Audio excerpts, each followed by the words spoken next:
नमस्कार, मैं संवाददाता संजय भाटी और आप देख रहे हैं MW न्यूज़ मुखर वक्ता। और आज हम पहुंचे बारा जिला के ग्राम सेवा सहकारी समिति सीसवाली, जहां के न्यू रोल्स अध्यक्ष चुने गए सत्य प्रकाश जी नागर, और जिनको रिपीट किया गया दोबारा। पहले भी पिछले कार्यकाल में भी अध्यक्ष रहे हैं और इस बार भी पब्लिक ने इनको फिर से प्यार जताया। और आज हमसे इनसे जानेंगे इनकी कार्यशैली और राजनीति के बारे में और अपने किसानों के हित के बारे में, जो किसानों ने इनको और जनता ने इनको वापस अध्यक्ष बनाया।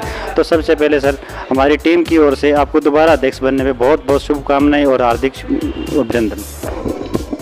बच्चे सत्य प्रकाश नागर नाम है जी, सीसवाली रहते हैं और किसान हैं जी, खेती करते हैं जी। मैं ये आदर्श विद्या मंदिर है उसका भी उपाध्यक्ष हूँ, जो समितियाँ चलती है इसकी जी। और भारतीय किसान संघ का तहसील अध्यक्ष भी हूँ 20 साल से जी। और सहकारी में पहले भी निर्विरोधी चुना गया था जी। और अभी भी 11 साल के बाद फिर दोबारा निर्विरोधी चुना गया हूँ। तो इनको दोबारा भी जनता ने प्यार जताया है और इतने सालों से रह रहे, तो किसानों की पीड़ाएं तो बहुत अच्छे से जानते होंगे। तो अपने जो सरकार जो अब ये बीमे वगैरह लगा रही है और साल में 2 बार वसूली करे, तो इसके ऊपर आपकी क्या राय है? ये सही है या गलत है, ये आप बताइए। वसूली तो एक बार जो मार्च में चलती थी पहले वो सही थी। किसानों को जो बाहर भी रहते हैं परेशान नहीं होते थे, एक बार आ जाते थे, मार्च में ले लेते थे और अप्रैल में दोबारा वापस मिल जाता था। अब 2 बार आ रहे हैं, अंगूठा नहीं आ रहा है, ऑनलाइन हो गया, कर्मचारियों को भी परेशानी आ रही है, किसानों को भी परेशानी आ रही है। कभी आते हैं, चक्कर लगाते हैं, अंगूठा नहीं आया, ऑनलाइन नहीं हुआ, फिर दोबारा आओ, फिर नहीं आते हैं, फिर बुलाते हैं, परेशान होते हैं, किसान भी परेशान होते हैं, कर्मचारी भी परेशान होते हैं।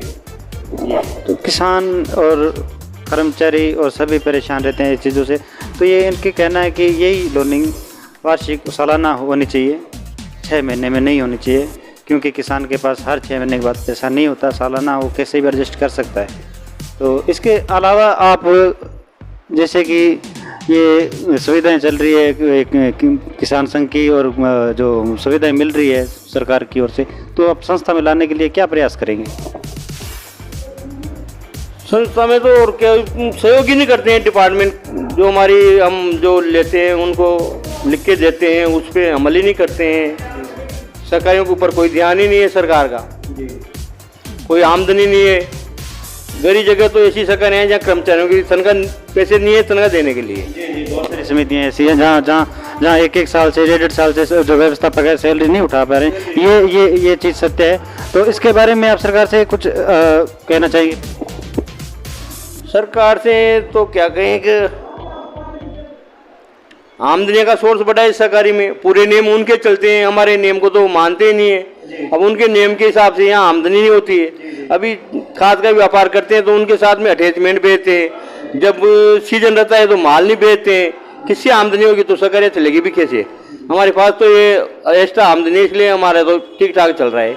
लेकिन गरीब जगह पोजीशन ही खराब है, सीजन में खाद नहीं आता है तो आमदनी भी नहीं होती है जी। बिल्कुल नहीं होती। जब खाद बिजनेस नहीं होगा, समिति का बिजनेस नहीं करेगी खाद बीज का, तो फिर समिति आगे कैसे बढ़ पाएगी? तो समितियां लॉस में जाती है। इस वजह से इस व्यवस्थापक जो कर्मचारी सैलरियाँ नहीं उठा पाते, इनकी पीड़ाएं यही रही है। तो आगे इसके बारे में और आप क्या कहना चाहिए? सरकार को या तो लिख के देंगे जी, डिपार्टमेंट को यही कर सकते हैं, और तो क्या करेंगे? व्यापार बढ़ाएं, जिसके पास व्यवस्था होगी तो वो तो व्यापार बढ़ा लेगा, दवाइयों का लाइसेंस ले लेगा, बीज मंगवा लेगा। लेकिन जिसके पास पैसे नहीं होंगे वो कैसे मंगाएंगे? हाँ, जिनके पास जैसे कि पहले बी कॉम्पोनेंट और इफको करीब को जो खाद बीज देती, जो पैसे बाद में वसूल किए जाते थे, और आज जो जिन समितियों के पास पैसा नहीं है वो बिजनेस नहीं कर पाई, क्योंकि इफको को एडवांस पेमेंट लेने लगे और बी कॉम्पोनेंट भी बंद कर दिया, जो समितियाँ लॉस में जा रही है इससे। तो इसके बारे में आप क्या कहना चाहेंगे? जो पहले जो योजनाएं थी बी कॉम्पोनेंट की, और जो पहले खाद दे दिया जाता था कंपनियों से और पैसे बाद में वसूले जाते थे बिकने के बाद, तो इसके बारे में आप थोड़ी बताइए, प्रकाश डालिए, जो अच्छा संदेश जाए और सरकार के किसानों को 40% नगद और 4% का बी कंपोस्ट दिया जाता था, वो भी सरकार ने बंद कर दिया। पूरे नगद पैसे दे देते हैं, तो फिर वो यहाँ खाद लेने नहीं आते हैं, मार्केट से उधार लेते हैं। किसानों के ब्याज भी लगता है और ज़्यादा रेट में मिलते हैं, अटैचमेंट देते हैं। ये मतलब इस कस्बे का जो बड़ा कस्बा है शेषवाली, तो इसमें भी संस्था के पास में बिजनेस नहीं है, प्राइवेट की तरफ ध्यान दिया जा रहा है।